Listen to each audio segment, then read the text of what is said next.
దక్షిణ భారత్కు గేట్వేలాగా తెలంగాణ. ప్రధాని మోడీ. తెలంగాణ అభివృద్ధికి కేంద్రం నిరంతరంగా కృషి చేస్తుందని ప్రధాని మోడీ అన్నారు. సోమవారం ఆదిలాబాద్లో 56,000 కోట్ల అభివృద్ధి పనులు ప్రారంభించామని, నేడు సంగారెడ్డి నుంచి మరో 7,000 కోట్ల రూపాయలు అభివృద్ధి పనులను ప్రారంభించామని చెప్పారు. రాష్ట్రాల అభివృద్ధే దేశ అభివృద్ధి అని నమ్ముతున్నామని తెలిపారు.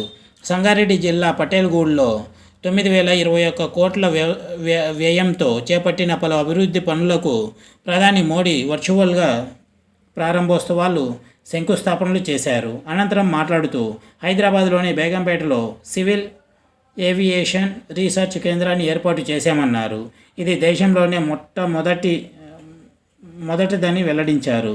ఈ కేంద్రం ద్వారా హైదరాబాద్, తెలంగాణకు గుర్తింపు వస్తుందని చెప్పారు. ఏవియేషన్ కేంద్రం స్టార్టప్లు, నైపుణ్య శిక్షణకు వేదికగా నిలుస్తుందన్నారు. గత 10 ఏళ్లలో దేశంలో విమానాశ్రయాల సంఖ్య రెట్టింపు అయిందని చెప్పారు. పలు కొత్త రైలు మార్గాలు, విద్యుద్దీకరణ పనులు చేపట్టామని తెలిపారు.